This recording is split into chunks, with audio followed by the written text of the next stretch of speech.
Bueno, ya vimos el video donde hablamos de la zona de peligro, acerca de los tratamientos térmicos y la clasificación de los microorganismos según su temperatura o la temperatura ideal. En este video veremos cuáles son los tratamientos térmicos de altas temperaturas que podemos usar para eliminar microorganismos y alargar la vida útil de los alimentos. Así que no se pierdan ni un momento de este video. Y esa palabra que dice métodos de conservación, es que realmente desde siempre el ser humano ha conservado los alimentos con el objetivo de mantenerlos el máximo tiempo comestibles. Y acá en esta imagen podemos observar algunos productos como las conservas, que hay otro tipo de conservación en este caso, pero muchos de ellos utilizan tratamientos térmicos, que es lo que vamos a mencionar aquí. Preocúpense cuando ustedes o un producto que ustedes consuman no tiene ningún tratamiento térmico, porque los tratamientos térmicos garantizan extender la vida útil por lo que les mencionaba anteriormente. Recuerden, zona de peligro es la zona donde se reproducen los microorganismos. Hoy vamos a aprender sobre tratamientos térmicos, pero la zona de peligro es fundamental que anclen ese conocimiento y digan: ok, la zona de peligro es donde se reproducen los microorganismos. ¿Y eso qué tiene que ver con los tratamientos térmicos? Pues los tratamientos térmicos es llevar el producto a una zona caliente o una zona fría para inactivarlos o eliminarlos. Si entiendo eso, hablo de algunos métodos de conservación por altas temperaturas o bajas temperaturas. Si entendimos esto, hay que contemplar: bueno, José Luis, ¿y cuáles son las temperaturas adecuadas de los microorganismos o cuáles son las temperaturas que debo tener en cuenta? Ahora les digo algo que ustedes deberían saber. Si ustedes manipulan alimentos, donde sea que manipulen alimentos, es una regla general que si manejan tratamientos térmicos o hacen conservación en bajas temperaturas, por ejemplo en una nevera o por ejemplo en un proceso de cocción, deben medir la temperatura. Por eso un termómetro realmente hace parte de sus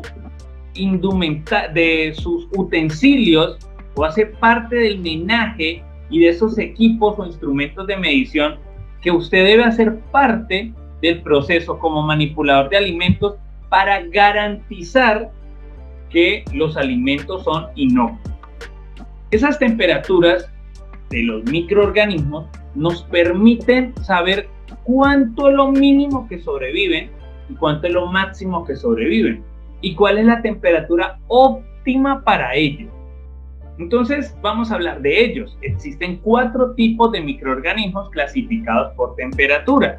Existen los termófilos, los mesófilos, los psicrófilos, y los psicrótrofos son aquellos que sobreviven en temperaturas promedios, son los que viven en temperaturas promedios, o sea, su temperatura óptima es entre menos 25 a menos 30 grados centígrados. Ellos son los que pueden hacer que los productos se dañen en un congelador, y eso hay que contemplarlo. ¿Cuál es la temperatura óptima para un psicrótrofo? Pues precisamente una temperatura muy baja de congelación, que va a hacer que sus alimentos puedan irse descomponiendo. Es ahí donde usted dice: bueno, ¿y por qué se me dañan los alimentos en la nevera? Pues por la temperatura. La temperatura juega un rol fundamental, y esto quiero que lo tengan en cuenta, porque a veces ponemos la temperatura muy alta en la nevera con el fin de ahorrarnos energía eléctrica, y resulta que esto no nos conviene o no nos sirve. Entonces lo que debes tener en cuenta es que la temperatura debe ser óptima, y esa temperatura óptima para estos microorganismos es muy baja. ¿Cuál debe ser la mínima que debe tener para usted garantizar de que no se reproduzcan? De menos 5 a más 5, de menos 5 grados centígrados a más 5 grados centígrados, o sea, 5 y menos 5. ¿Y cuál es la temperatura máxima que llegan a sobrevivir? De menos 30 a menos 35. ¿Esto qué quiere decir? Que por debajo de menos 35 grados estos microorganismos no van a poder sobrevivir, o sea, van a entrar en estado de latencia. Y la temperatura mínima, que es de menos 5 a más 5, pues simplemente es lo mínimo que ellos van a resistir. Entonces, ojo con esto para que sepamos cómo combatirlos. Ellos rápidamente mueren cuando usted calienta un alimento a cualquier tipo de temperatura. Eso es clave que lo tengamos en cuenta. Ahora vamos con los psicrófilos. Si hablamos de un ejemplo para que ustedes me contemplen, bueno, ¿y qué es un psicrótrofo? Es como una persona del Polo Norte. Imagínense que es un microorganismo como el del Polo Norte. Y vamos a ir como los psicrófilos. ¿Cuáles son estos? Pues hablemos de estos como los que viven en Bogotá, más o menos. Calculemos que es como uno de Bogotá, de un lugar frío, o de Duitama, de Tunja, por allá donde hace más frío. Y el psicrófilo es ese microorganismo que su temperatura óptima, donde él juega y disfruta, es entre 12 a menos 15 grados centígrados. ¿Y cuál es su temperatura mínima? Entre menos 5 a más 5. ¿Y cuál es su temperatura máxima? De 15 a 20 grados centígrados. ¿Esto para qué es importante que lo tengan en cuenta? Especialmente siempre debemos tener en cuenta que las temperaturas mínimas solo nos van a permitir entender cuándo entran en estado de latencia. Por debajo de eso ellos simplemente se inactivan, dejan de trabajar y se acuestan a dormir. Pero la temperatura máxima es la que necesitamos para saber cómo poder eliminarlos, a diferencia de los psicrótrofos, que sí, aumentando la temperatura, siempre los voy a eliminar. Si usted tiene en cuenta esa regla, mejor dicho, usted va a hacer mejor sus procesos. La temperatura máxima de estos psicrófilos, de estos del frío, es de 15 a 20 grados centígrados. Cuando usted supera esos 20 grados centígrados, usted empieza a eliminar este tipo de microorganismos. Estos microorganismos, si se dan cuenta y analizan las temperaturas, son los que realmente hacen estrago en su refrigerador. Ahora vamos con los mesófilos. ¿Cuáles son los mesófilos? Pues son aquellos que sobreviven a temperatura ambiente. Son como los que viven en El Espinal, en Melgar, Girardot, Cartagena, que están con una temperatura promedio hasta óptima entre los 30 y 45 grados. Es cuando hace mucho sol, pero no quiere decir que eso aplique al microorganismo. Él puede estar en cualquier lado. Si está a esa temperatura, simplemente se va a reproducir. Ojo con ese dato.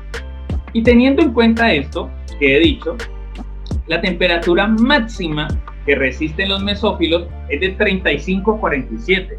Quiere decir que a esa temperatura usted ya empieza a eliminar a este microorganismo. Y la temperatura mínima que entra en estado de latencia es de 5 a menos 15 grados. Dicho esto, hay que ir con los más buscados de los microorganismos, o sea, los que usted realmente debe atacar cuando hace un proceso en una cocina, prepara alimentos, almacena, conserva, transporta, comercializa alimentos. Y son los termófilos. Los termófilos solo se pueden eliminar por temperaturas máximas entre los 60 y 90 grados centígrados. Y la temperatura mínima en la que entran en latencia son entre los 40 y 45. O sea, cuando se pone caliente para nosotros, para ellos apenas está empezando. Y la temperatura óptima es entre 55 a 75 grados. Pero ojo con esto, si ustedes son manipuladores de alimentos, deben tener en cuenta que cuando se superan los 65 grados centígrados, estamos hablando que la temperatura me empieza a desnaturalizar los nutrientes del alimento. Y ahí entro en una dualidad. Si cocino mucho, pues estoy desnaturalizando de alguna manera el alimento. Por eso la temperatura óptima de cocción se habla de hasta 72 grados centígrados o 75 grados centígrados, entendiendo que los termófilos tienen temperaturas óptimas entre 55 a 75. Pero ojo con esto, que ustedes dirán, bueno, ¿y por qué hay una temperatura óptima y una temperatura máxima? Pues resulta que los termófilos tienen una variación muy grande, porque ellos, algunos, son termorresistentes, o sea, no conformándose con sobrevivir a altas temperaturas. Estos que si lo llevamos a un ejemplo gráfico serían como los del desierto por allá donde hace tanto y tanto calor. Y resulta que ellos, no conformándose con eso, generan una capita o una estructura que los protege y simplemente eso hace que resistan altísimas temperaturas. Habiendo dicho esto y entendiendo esta dinámica, pues bueno, ¿yo qué debo hacer para controlar o eliminar microorganismos y garantizar que pueda conservar mis alimentos de acuerdo a las temperaturas o de acuerdo a lo que llamamos tratamientos térmicos? Ojo con esto, que es un dato muy importante. Los tratamientos térmicos a altas temperaturas, existen muchos tipos de tratamientos. Hoy les voy a hablar de 4 que ustedes pueden implementar en sus actividades diarias. Vamos a comenzar con uno muy básico, que es el escaldado. El escaldado se utiliza normalmente temperaturas máximas hasta de 80 grados centígrados y siempre se utilizan etapas preliminares, o sea, las etapas previas a un proceso de transformación. Este escaldado es muy recomendable utilizarlo en las frutas y las verduras, pero tener en cuenta que el escaldado, pues digamos, si usted lo hace con verduras u hortalizas de hoja a 80 grados centígrados, pues se van a marchitar, se va a perder la clorofila y se va a perder el color y va a perder la firmeza. Entonces se recomienda temperaturas desde los 45 grados dependiendo del alimento. Las frutas y las verduras, por ejemplo las de corteza dura, sí que se recomienda que usted lo haga con temperaturas altas durante tiempos muy cortos, máximo hasta 5 minutos. Por ejemplo, el mango, la piña, la papaya, que tienen, o sea, son de corteza dura.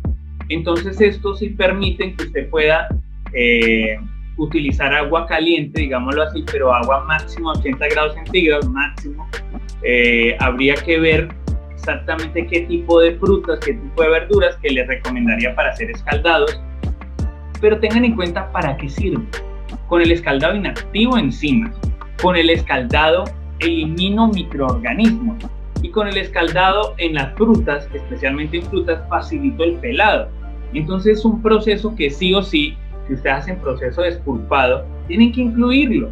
Si ustedes trabajan con frutas y verduras en su casa, tienen que incluirlo. Si hacen sándwiches, si hacen o trabajan en un restaurante, hacen preparaciones de alimentos donde incluyan verduras, hortalizas y verduras, pues es clave que hagan el proceso de escaldado, que entiendan qué es el escaldado. Yo les voy a poner un ejemplo sencillo. Cuando hago, por ejemplo, un jugo de fresa y tengo la fresa en una bolsita, pues voy a sacar esa fresa. Entonces ella tiene una hojita que se llama pedúnculo y entonces se la voy a retirar, la voy a lavar y después del lavado se recomienda hacer un escaldado. Si es un escaldado rápido, o sea que sea menor a 1 minuto, como se recomienda hacer con algunas frutas que son muy delicadas como la mora, si usted está en un clima cálido y compra mora que muchas veces viene congelada, lo que se recomienda es que haga un proceso de lavado, puede ser en un colador, es lo que yo hago, y lo baño en agüita tibia para que por lo menos haga inactivación de enzimas y pueda eliminar microorganismos. Ahora, si es una fruta de corteza dura, por ejemplo, pues usted debería poderlo sumergir en agua tibia de 1 a 2 minutos, hasta 5 minutos, por ejemplo, en el mango, para facilitar el pelado.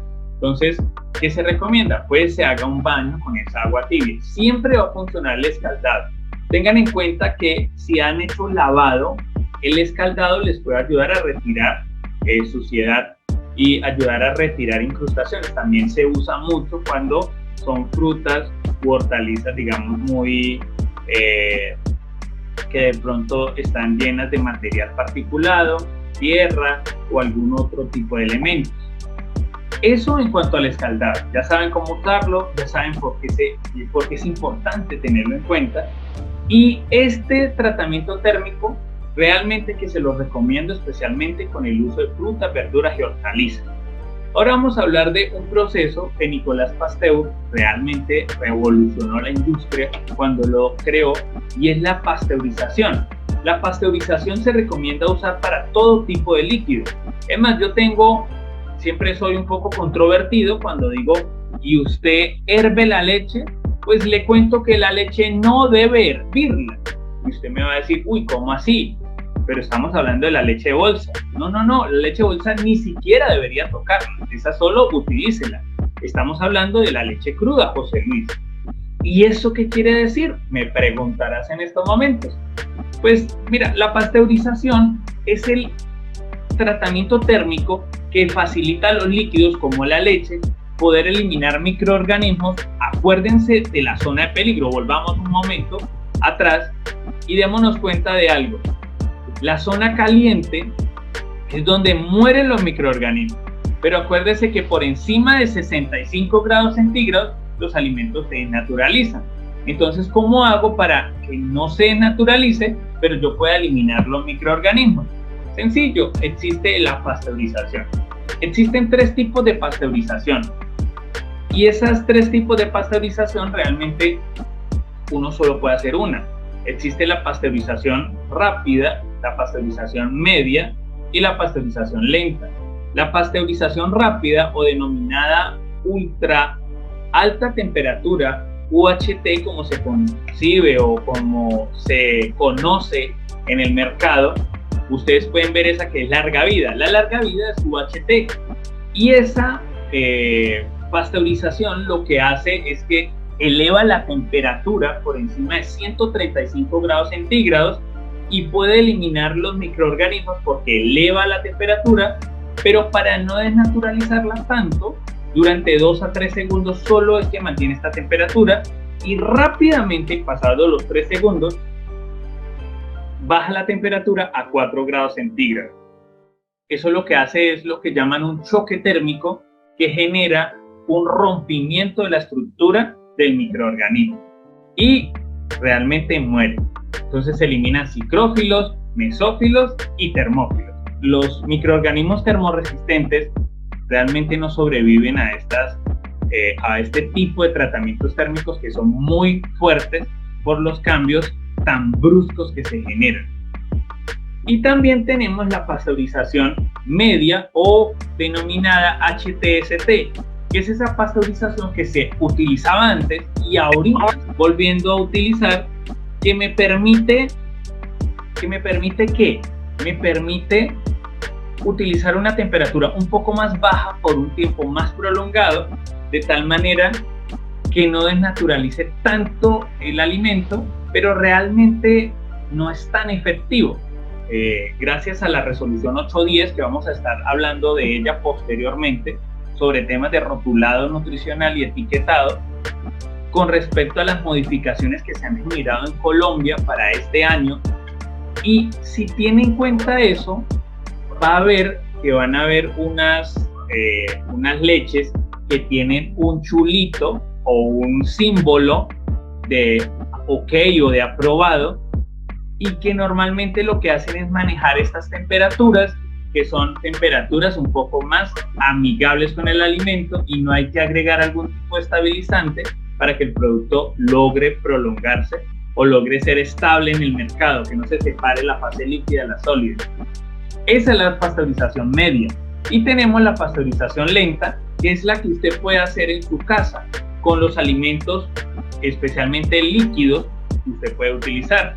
La pasteurización lenta la debe hacer a 65 grados centígrados por 30 minutos, y cuando haga este tiempo a esta temperatura, pues tiene que hacer un choque térmico que baje la temperatura desde los 30 grados, desde los 65 grados hasta los 4 grados centígrados. En ese momento usted habrá eliminado microorganismos y va a tener un producto saludable, porque va a garantizar mantener la mayor cantidad de nutrientes posibles y va a estar acorde a un proceso que puede hacer hasta en su casa, en su establecimiento de comercio. Y si ya usted cuenta con la infraestructura para pasteurizar media o hacer pasteurización rápida, pues muchísimo mejor. Pero esto solo aplica para la industria del lácteo de gran envergadura. La pasteurización realmente es algo que puede cambiar sus vidas, especialmente si están acostumbrados a hervir la leche cruda. Y yo les digo, venga, pasteurice la leche, que realmente el resultado va a ser mucho mejor desde el punto de vista nutricional. Ahora vayamos a un un tratamiento térmico ampliamente utilizado, que es la cocción. La cocción es precisamente ese tratamiento térmico que usted debería utilizar con el fin de llegar a cocción a temperatura de ebullición, que es cuando logro que el agua o el líquido que contiene un alimento, o cuando hablamos de solo agua, pues alcance su punto máximo, donde pasa de ser líquido a estado gaseoso. Entonces ese cambio de fase lo que me va a permitir es identificar esa temperatura de ebullición, que lo que hace es obviamente naturalizar más los nutrientes, y solo se utiliza en algunas etapas claves de un proceso, y solo se recomienda hacer cocción realmente para procesos de ablandado, procesos donde usted lo que necesita es que el producto, pues digamos, si tiene una corteza dura, que tiene una estructura molecular muy fuerte, y lo que necesitamos es darle maleabilidad, como pasa con la carne, pues entonces sí se recomienda, pero se recomienda entre más corto sea el tiempo, muchísimo mejor. Por eso la cocción, por ejemplo, para aquellos que tienen o utilizan la olla pitadora o la olla de presión, pues van a tener una cocción mucho más adecuada. Es lo que recomiendo. Traten siempre de hacer cocción de manera o a temperatura baja, sosteniendo las temperaturas de 65 grados centígrados máximo hasta 72 grados. Y en el caso de una olla a presión, pues usted va a tener un proceso muy eficiente, porque además de tiempo y temperatura le va a estar incluyendo presión. Eso le va a garantizar tener mejores resultados.